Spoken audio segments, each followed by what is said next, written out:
Welcome back to the channel and welcome back to another quick pick prediction video. In this video, I'll be predicting the middleweight bout between Trevin Giles versus Roman Dolidze. Right now Dolidze is listed as the favorite, not a super high favorite, but they're definitely giving Giles respect, but they're giving Dolidze the advantage as far as people predicting right now, or betting, not predicting. Odds are about betting, not predictions, about where the money lies, and the money is lying currently on the side of Roman Dolidze, and I probably on the fight night it will lean to Dolidze. And I'm saying all this to say this is that I'm leaning to Giles in this one.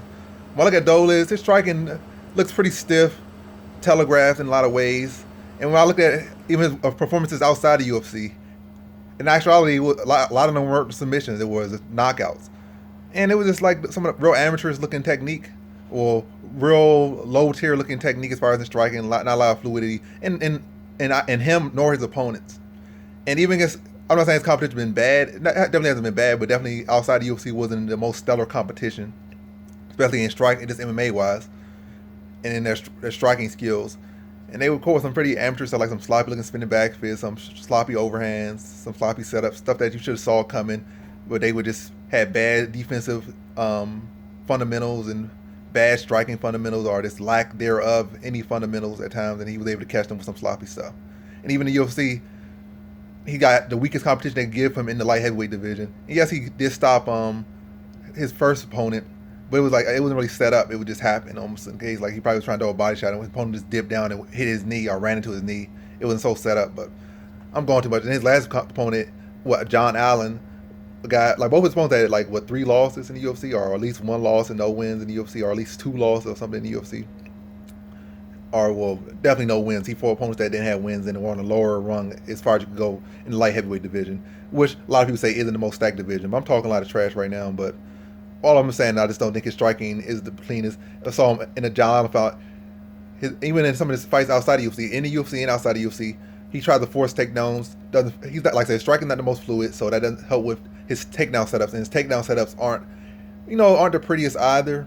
So if you don't got the most fluid striking, you can't blend your striking and your takedowns together so smooth that your opponents be off guard. They don't know what to expect. So they might be reacting to a punch, and then they'll raise their hands and open up a double leg, or open up their hips, or open up a leg, or opportunities. When you're so stiff or lacking fluidity, they see what's coming, so they're reacting the right way.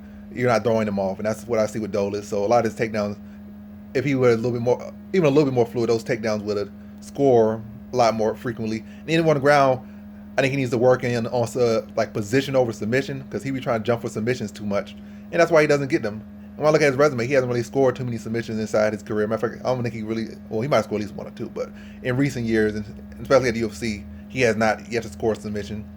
And his last fight should have been the one he should have been able to score a submission, and he was heavily favored and then went to a split decision. It should have been a clear decision, and it was no split decision, but that is what it is. But how to see, I'm talking a lot, but in a quick pick prediction video.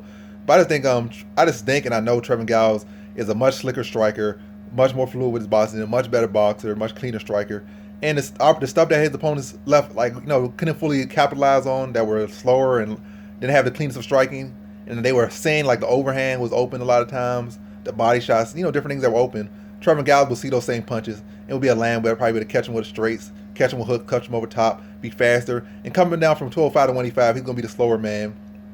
And Giles is going to be even faster. His power is going to be able to carry over and still affect Dolidze. I think Dolidze is going to lose a bit of chin trying to cut that weight down.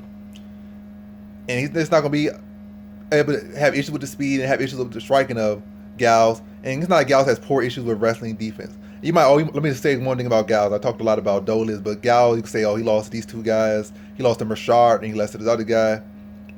And like both times, these guys had decent submission skills, and they weren't the super stellar fighters, but they would have hurt him on the feet, get success on the ground, and tap him out. And Dolidze should be able to do the same thing, but I feel like Giles is making improvements. And also, I think, really, in my opinion, I think those guys have at least faster in the striking, and they less stiff in actuality than Dolidze. Dolidze probably be able to beat them stylistically, but I think the boxing is going to be an issue, and the speed going to be an issue from Giles. That's going to present issues for Dolidze. I think it's going to be the stuff Dolidze telegraph takedown, be to see through his strikes, and be able to catch him in those gaps that he leaves open in his striking, and really just be an issue for him.